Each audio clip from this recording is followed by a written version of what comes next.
Alright. Okay, last 5 pages. This should not take very long. Okay, yeah. 220, Madison's Gamble. Okay, let's see.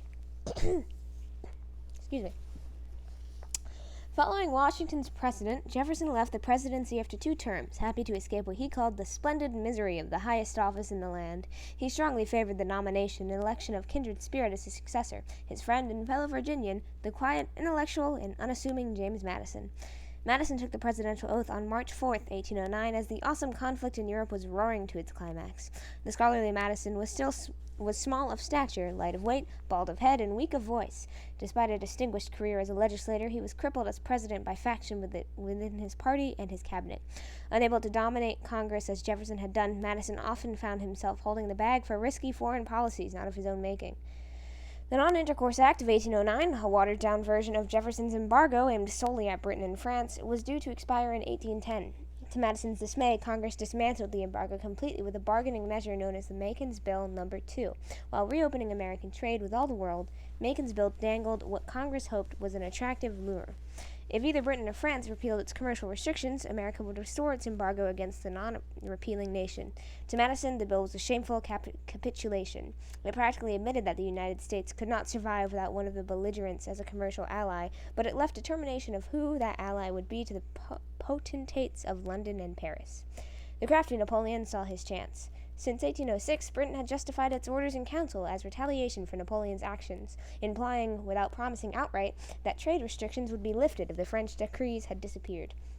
Now the French held out the same half-promise. In August 1810, word came from Napoleon's foreign minister that the French decrees might be repealed if Britain also lifted its orders in council. The minister's message was deliberately ambiguous. Napoleon had no intention of permitting unrestricted trade between America and Britain. Rather, he hoped to maneuver the United States into resuming its embargo against the British, thus creating a partial blockade against his enemy that he would not have to raise a finger to enforce. Madison knew better than to trust Napoleon, but he gambled that the threat of seeing the United States trade exclusively with France would lead the British to repeal their restrictions, and vice versa. Closing his eyes to the Emperor's obvious subterfuge, he accepted the French offer as evidence of repeal. The terms of Macon's bill give the British 3 months to live up their implied promise by revoking the orders in council and reopening the Atlantic to neutral trade. They did not. In firm control of the seas, London saw little need to bargain. As long as the war with Napoleon went on, they decided America could trade exclusively with the British Empire, or with nobody at all. Madison's gamble failed. The president saw no choice but to reestablish the embargo against the British alone, a decision that he knew meant the end of American neutrality and that he feared was the final step toward war. Tecumseh and the Prophet. Not all of Madison's party was reluctant to fight. The complexion of the 12th Congress, which met late in 1811, differed markedly from that of its predecessor. Recent elections had swept away many of the older submission men and replaced them with young hotheads, many from the South and West. Dubbed war hawks by their Federalist opponents, the newcomers were indeed on fire for new war with the old enemy. The war hawks were weary of hearing how their old fathers had whipped the British single-handedly, and they detested the manhandling of American sailors and the British orders in council that damned the flow of American trade, especially Western farm products headed for Europe. Western war hawks also yearned to wipe out a renewed Indian threat to the pioneer settlers who were streaming into the trans-Allegheny wilderness. As this white flood washed through the green forest, more and more Indians were pushed towards the setting sun. 2 remarkable Shawnee brothers, Tecumseh and Tenskwatawa, known to non-Indians as the Prophet, concluded that the time had come to stem this onrushing tide. They began to weld together a far-fluing confederacy of all the tribes east of the Mississippi, inspiring a vibrant movement of Indian unity and cultural renewal. Their followers gave up textile clothing for traditional buckskin garments. Their warriors forswore alcohol, the better to fight a last-ditch battle with the pale-face invaders. Rejecting whites' concept of ownership, Tecumseh urged his supporters never to cede land to whites unless all Indians agreed.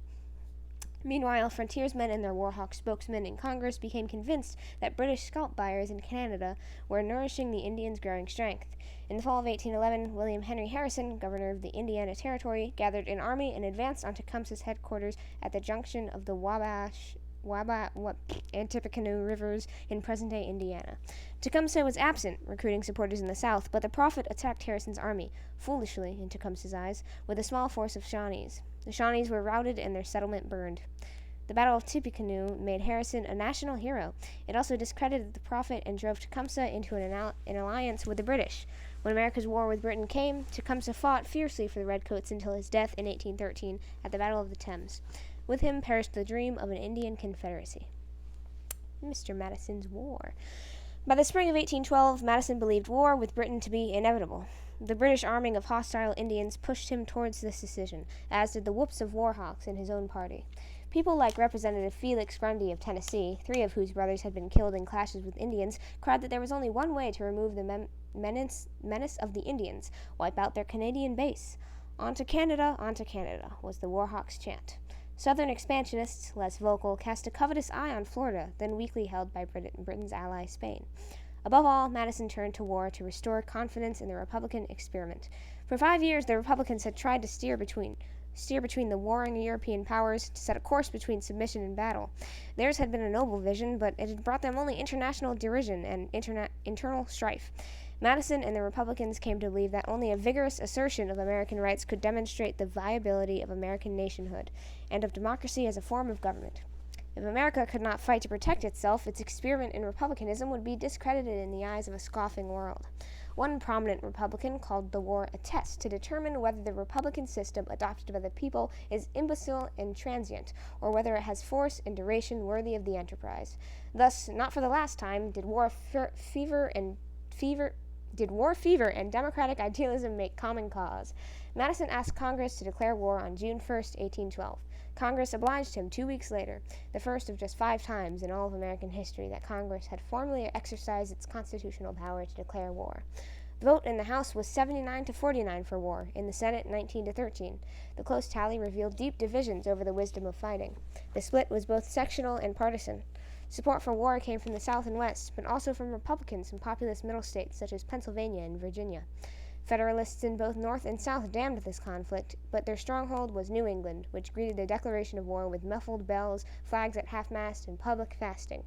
Why should seafaring New England oppose the war for a free sea? The answer is that the pro-British Federalists in the Northeast sympathized with Britain and resented the Republican sympathy with Napoleon, whom they regarded as the Corsican butcher and the Antichrist of the age. The Federalists also opposed the acquisition of Canada, which would merely add more agrarian states from the wild Northwest. This, in turn, would increase the voting strength of the Jeffersonian Republicans. The bitterness of New England Federalists against Mr. Madison's war led them to treason or near treason. They were determined, wrote one Republican versifier, to rule the nation if they could, but see it damned if others should. New England gold holders probably lent more dollars to the British exchequer than to the federal treasury. Federalist farmers sent huge quantities of supplies and foodstuff to Canada, enabling British armies to invade New York. New England governors stubbornly refused to permit their militias to serve outside their own states. In a sense, America had to fight 2 enemies simultaneously, Old England and New England. Thus perilously divided, the barely united states plunged into armed conflict against Britain, then the world's most powerful empire. No sober American could have much reasonable hope of victory, but by 1812, the Jeffersonian Republicans saw no other choice. Okay, wow. Yeah, that was pretty quick. Exchequer. I have no idea what British exchequer is. I don't know. Okay. Cool, notes time.